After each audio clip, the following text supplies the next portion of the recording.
Hey guys, you're listening to the Energy of the Untamed Heart podcast, where we talk about uncaging your divinely gifted wild heart to be as free and expansive as you were born to be. My goal is to use our stories, guest interviews, and your questions to tease out what has been keeping your wild heart under wraps. I'm your host, Michelle Fox, and together we will shatter the myths of our old stories to set our wild heart free. So thanks for choosing you and showing up today. Woohoo! Recording in progress. I love that little voice on Zoom. So here we are. I am recording my first episode in 2025. So happy New Year to everybody. Welcome to Energy of the Untamed Heart podcast. My guest this afternoon is Michelle Steiner. She has a fascinating story and perspective to share with us as she has made her journey through her life so far. She's not done yet, so there's more to come. We're going to chat a little bit about perceptions of what people consider to be either disabilities or challenges. I really hate labeling, so it almost makes me choke up a little bit trying to find the right word to share. But the gist is when you feel like life is handing you rotten eggs in the journey and you come to realize, oh, it's really the golden egg. Isn't this interesting? And how do we go from A to B? So without further ado, I'm going to let Michelle introduce herself a little bit. And then, per usual, no script. We're just going to talk and just let what needs to come through. So you, as the listeners, can take what is important for you. So, Michelle, welcome. Welcome to the podcast. Oh, thank you so much for having me. I appreciate that. I'm excited about this talk. My name is Michelle Steiner. I live in Pennsylvania with my husband, Ron, and our two cats, Jack and Sparrow. And one of them might make an appearance today. Teacher's aide, a paraeducator. I work in a school with students who have disabilities and some who don't. And I'm also a writer, a speaker, and photographer. And I have a blog called Michelle's Mission, where I write about my life with a learning disability and feature my photography. And as I said, I have a learning disability uh, as well. Yeah, so I thought it was really interesting because, of course, when I have guests come Mhm. on, I sort of troll their profile and troll their website page. So I find your photography fascinating. It really hits me in the heart. You have imagery that just is so powerful and speaks messages through the imagery itself. So kudos to you. You're an amazing photographer. And I have to say, I scrolled through several of your blogs and I love them. They're very authentic, they're clear, they're honest. They bring up some really difficult to have conversation about topics that I think honestly needs to get put on the table. Needs to be part of the regular conversation that is spoken as opposed to only behind closed doors, only with the therapist, only with the educator, only with the, and then fill in the blank. Mhm. So I would love to start there. How did Sure. you choose to go into education and paraeducation? Was that secondary to discovering the troubles that you found for yourself going through school with a learning challenge? Or was it, I always wanted to go into education, so I knew that I always wanted to go into education or do something when I was going to be helping other people that had disabilities. A lot of my experience does stem from being diagnosed with one as well. When I was very young, I was diagnosed with a disability, a learning disability. I was in kindergarten and my teacher saw that I was really struggling in the classroom. And this is something that was amazing because just a few years prior, legislation was passed that guaranteed my rights as a child to be educated with a disability in the school. So not a lot of people knew a whole lot about learning disabilities. We didn't have early childhood intervention services, but my teacher saw that I was really struggling. I really just could not count. That was hard for me. Math was always the biggest indicator that there was something going on. But even dotted off pages and social skills were really hard for me. And I was an only child for 13 years, so I had mainly interacting with adults. But my teacher saw that. And she recommended to my parents that I get tested for having a learning disability. And sure enough, I have one. And during that time, they did not give it a specific diagnosis. It was more learning disabled. That was a blanket term that a lot of people gave. And we were so familiar with dyslexia, but nobody knew about dyscalculia. I didn't get diagnosed with limited hand dexterity until I was an adult. And I also was diagnosed with visual perception issues that affects my brain, not my eyes. And my years of school were really difficult for me, especially when I was young. I know a lot of people think, oh, elementary school years, that's so easy. And they have a lot of memories of that. That was not the case for me. Those were the most challenging years because this is A, when I was first diagnosed, and B, I was this scared kid that had nothing to really be able to base upon knowledge that it was going to get easier. I thought it's always going to be hard for me to learn. And I also had to repeat kindergarten in a new school, and that was difficult as well. And I was really lucky because I began to receive specialty instruction and accommodations, and a lot of those services started to work. I was able to be in more regular ed classes, and I knew that I wanted to go to college. But I also knew that this was going to be a challenge for me, especially as a kid. And I can remember I had somebody that told me when I was very young, oh, college is for those kids who like school. And that was just one of those things. I knew that I liked school, but what I didn't like was the frustration and the being picked on. And I didn't like going into a class and thinking I'm going to do badly on something. But as I progressed throughout school, it got a lot easier for me. And I knew that that I wanted to go to college. Definitely. That was something I wanted to do, but I was still afraid of that because I thought, well, I know with my math that would be really difficult. And I was doing well in a lot of my regular ed classes. I was only in one learning support class and a resource room. And I wasn't alone in my struggles. I had a learning support teacher who told me, well, I don't think you can handle college because of that. And I had a psychiatrist who told me that they didn't think that I could go to the school with that. So a lot of my wanting to work with kids and wanting to really help others came with a lot of the disability that I have. Yeah. So, what I think is really interesting is you say that when you were a child, these changes in the school system were just becoming more mainstream. I'm a little bit Hmm. older than you, and the services that were available to you were not spoken of when I was in the same grade Right. at the time. And Yep. it's just history. It just is what it is. So the upside is thankfully somebody had the cognizance to say, hey, we have discrepancies in our child population here. Not everybody's Right. taking it in at the same pace. I think there was a tremendous amount of stigma that gets applied to young children when they quote unquote can't keep up or can't do what the other kids are doing or they process differently. And I really, I mean, I'm a kid who loves school. I love school. I didn't have like a reading challenge or necessarily a math challenge, which is kind of a Uh-huh. weird story in itself that I'll share with you. But what I did Okay. have was my challenge came from going from step A to B to C to D.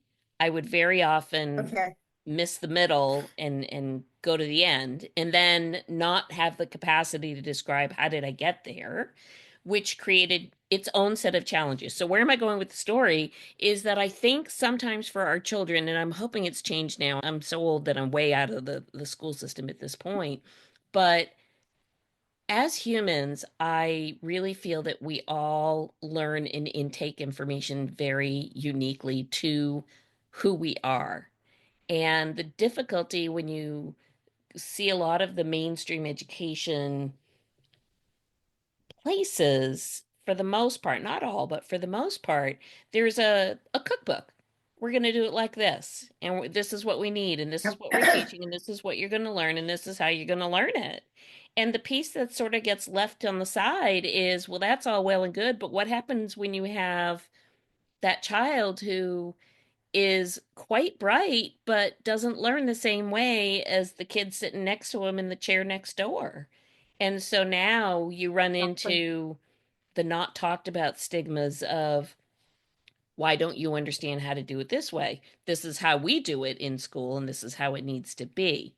So if it isn't too much trouble, would you sort of dip a toe into the types of things that you either experienced yourself or you see currently as a paraeducator for your young students who maybe they don't see or understand that their way of learning is just different than the next person's way of learning. And that to them, it's Right. not a quote unquote disability, it's just a different way of taking information in. Exactly.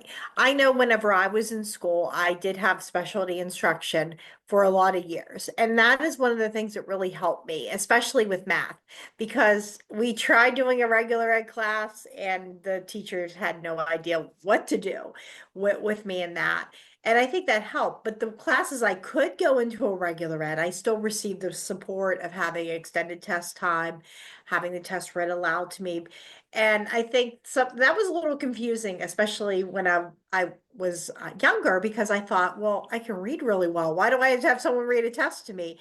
And they explained that sometimes your brain just processes information better if you can just hear it out loud. And I found that to be true. And also having the extended test time, that helped me to be able to just take that time to go through a test and see, am I answering this how I feel more confident with that, and to take that opportunity. And some of those I used at college. That was one of the things I used. I had extended test time. I even had a note taker because I could focus in on the lecture and not worry about taking notes. And then with my handwriting, it was one of those things where I needed that, because if somebody was going to study with me, then they could read somebody else's handwriting a lot better than mine. So those are some of the accommodations and that I did that were really helpful for me. And I also had to have this customized approach, because if I was going to go in and learn or do college like everybody else did, I wouldn't have made it. And it really bothered me when I was young. I can just remember thinking, oh, I don't want to be like anybody else. I want to go in and I want to take the class and I want to pass and I want to do well. And it didn't always happen that way for me. I had to make sure that I was spending a little bit of time every day studying, like taking things into really small chunks. I had to be careful of the classes that I was taking. I knew that I'm not a math or a science person, so we want to avoid classes that had a large percentage of that. And I found a lot of people do that, even if they don't have a disability. If you're not a science person, then you may not want to go into a field that's going to involve that. Or if you don't like to read that much, then maybe doing something with creative writing isn't going to be maybe the thing that you want to do. So that was the big thing. And I had to use the accommodations, and sometimes other people thought that was cheating. And I even thought to myself at times, well, I don't want to be known as someone who's getting this unfair advantage, but I had to learn how to silence that. And I had to learn how to think for a lot of myself, and to advocate, because my parents were great when I was young with advocating. But when I got a lot older, that was my job. I had to be the one speaking up and saying, this is what I need. And I even have to do that at my job today. I have to be the one that says to my boss, please do not put me in classes with a lot of math or science. I have to tell the teachers that I work with, I cannot help the kids with math. And I still have to tell the kids, do not ask me to help you with math. And they usually look at me like, huh? Yeah. And I look at a lot of our students that I work with, and times have changed in some areas. We have most of my students, I work with seventh graders, and they are in regular ed basic classes. And that has some advantages because they get interaction with their peers that don't have disabilities. But I think it's also really hard for them too. But that's where the support comes in. That's where we might have a co-teacher. That's where I might come into some classes to be able to help them with things. And I help them with in their learning strategies class. And sometimes I think this gives me a unique perspective, because I get to tell them, oh, I have a disability too. And it's okay to have a disability. And sometimes it's like hearing a recording of myself at that age. People will say, I hate my disability. I wish I didn't have this IEP. I wish I wasn't in this class. And I get to tell them it's okay to have a disability and it's not the worst thing to have an IEP. And just you might have to do things a little bit differently, but you can still achieve your dreams. And I show them how to advocate for themselves because I think that is so important that they know how to speak up for themselves and they know how to ask for help when they need that. Because so many of my students, they're going to graduate, they're going to leave us behind. But for so many of them, their disabilities are going to stay. So it's so important that they learn how to be able to handle that. I think certainly your perspective of I've kind of walked your path, so these are the skill sets that I've learned and created and developed to help me achieve the visions that I Hmm. want. And I think just that modeling is a tremendous confidence builder for your student body for sure. I'm curious. So in back in the day, we didn't really have paraeducators. If you really needed extra help with something, you basically had to kind of like have a student tutor or a private tutor. That's how it rolled back Hmm. then. So to have an IEP, to have the capacity within the day-to-day classroom event, I think is super helpful for these kids. I wonder though, what I my next question to you is, in addition to the skills that you share and provide for the students to learn whatever the topic is that they need to work through, you mentioned that you teach them life skills, how to overcome, how to advocate, how to speak up, how to use their voice, how to stand for what they need or Hmm. need to say, which brings up the whole, and people don't really talk about this very much, but the whole emotional, I'm going to call it, it's almost like an emotional war zone for kids. So they're in a It classroom and they're is. not only struggling with, oh, I have to learn this thing, but now they also struggle with the whole peer judgment deal. Like, oh, did they think I'm whatever, different or not good enough or not Yep. smart enough or not fast enough or I don't know, whatever the thing is. And that I see almost starts to lay bricks one on top of the other or compound the complexity of helping these kids out because there's a whole piece where they start to use different coping mechanisms because they don't really want to own or face or deal with or whatever the thing may be with that piece of their learning challenge.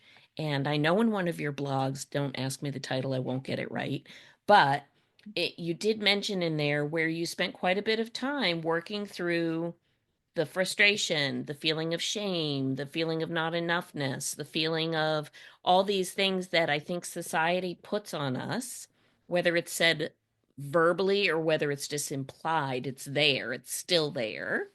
And I'm curious how you bring your wisdom, your experience, and your knowledge for these kids in that vein, not just, oh, okay, let me help you read or let me help you, whatever the thing may be, but let me help you with this component of your upbringing, your world, your day to day.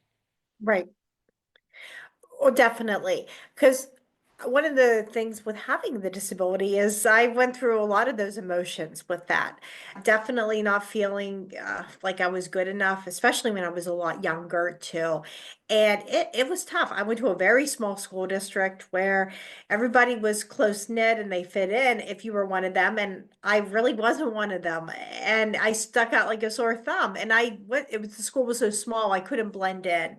So I do understand, and it's hard when I went to learning support because a lot of my peers struggled with reading and I struggled with math. And and I was lumped in with my regular ed peers as someone that was in learning support, and they didn't think I was very smart either. So that was hard. And it's one of those things I can carry though whenever I talk with my students because some of them, they are really embarrassed on the fact that they're in class and they can't read well or they can't do math very well. So sometimes we might see behavior problems that might pop up because I'm going to be the class clown. I'm going to steer everybody off in the wrong direction. So nobody has to pay attention that I can't do some of those things. So we might see some of that. I've had students that have really had some significant behavior issues. Nobody told me they didn't know how to read until I went over to them and I figured out this kid doesn't know how to read, and we're putting a test in front of them. So I would discreetly say, "Do you want me to scribe for you? Do you want me to read this?" And sometimes they'll say yes, and sometimes they'll say no. And if you have a really good teacher you work with, they'll be able to perform that as something for the whole class. They'll just read the test and say, follow along if you want to, or you can just go ahead. And that's another really subtle way. So nobody really feels called out in the room. And it can also be hard though when you're going to learning support though. People get to see you're there, and that's very embarrassing for a lot of our kids. And sometimes people will say, well, oh, is there a sign saying that you go to a class here? And there really doesn't even need to be a sign. Everybody knows that. And I can kind of say, well, I understand that can be really difficult with that. And I think part of processing a lot of those emotions was I had to go through it like it was a grieving process. I had to look at my life and say, okay, I'm feeling shame when I go to this class, or I felt a lot of anxiety when I would take a test and not if I was going to do well. I would feel sad. All those emotions were so important. And when I was growing up, no one really thought about the mental health or the feelings behind someone that had a disability. It was more like, all right, you're not good at this, kind of get over the deal. And that really never helped me 100% with a lot of that. But when I finally got honest with my feelings and I was able to have success in a lot of other areas in my life, I began to really heal from a lot of it. And I think writing was a big way of helping that as well. And I also think helping others is one of those ways too that I can be able to give back. Yeah, it's beautiful. I think, when you say you've always wanted to be in education, I always find it so fascinating how we show up in purpose and service to the truth of Yep. who we really are at our deepest essence. And so I hear Mm-hmm. you say, okay, I'm not good with math and I'm not good with science, but you can always make a choice. So I'm either going to live that way and so be it. And, the cup's half empty. Or look at this other gift. I have this capacity to share my wisdom with the new generation, the next Yeah. generation. I can bring them along and teach them the things that I do know. And so your gifts are almost amplified because of these other areas that you view as Yep. maybe weaknesses or challenges. And it just is always so affirming to me that honestly, the universe doesn't make any mistakes. They just don't. We as humans Mm-hmm. feel like, oh, this is a bad trait, this is a problem, this is not such a good thing, this is a label. But again, that's just our human piece. And I think we all Yep. come here so genuinely gifted with amazingness that if we choose to lean into it and bring it forward, we're so helping other people on the journey. Right. And I feel that when I focus on what I can do and what I enjoy doing, I'm a much happier, more fulfilled. I feel successful than when I think about all the things that I really struggle with. And a really good example of that is the photography. I'm not able to drive because of my disability, and I do have a great support system. My husband can take me to work in the morning. I have a wonderful coworker who takes me home at the end of the day. And I also live in a central location where I can walk places. So if I don't have a ride, I'm able to go where I need to go. But it also gives me this opportunity to stop and smell the roses. I get to go and take these walks, and I not only get a few extra steps in, but I get to take pictures of flowers and some other really amazing things that I get to see. And if I was driving, I would miss all those details. And it's just been such a gift because people will tell me that I bring out details in a flower that they would miss. And I just think it's focusing on what I can do. It's focusing on those things that bring me joy and happiness that really empowers me in life. Absolutely. You're so inspirational to have this conversation with. I live in a very small rural community, and within my community, everybody Hmm. knows everybody. That's how it is in a small town. Yep. And we all know everybody's children, and we all know what they're up to and what they're doing. And I have acquaintances that have children in elementary school age, and some of them are certainly having some challenges with some of their classes. Hmm. And everything that you're saying, everything that we're discussing is so mainstream today. And Yep.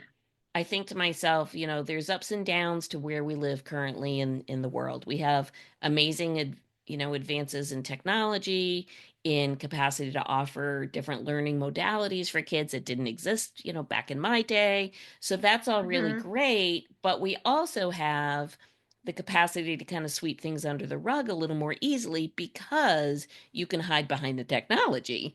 So it's really wonderful to Yep. hear you describe that although you may not be driving, one of today's everybody takes for granted, you may not be doing that, but what is happening is that you are able to be more spacious and open to receive the beauty of everything around you, which shows up in your photography. Everybody Yes. knows I'm all about walking yourself home and removing the barriers to seeing the joy that we're here to experience moment by moment. That is the whole point of an untamed heart, is to be vibrant and alive and adventurous and exciting and curious about what's next. And you are absolutely, I think it's just so inspiring to hear what you've overcome, what you do, how you choose to move through the world, how you were helping others find their path, and how you found your own. So I just honor you. I'm so excited that you reached out to say, let's have this chat.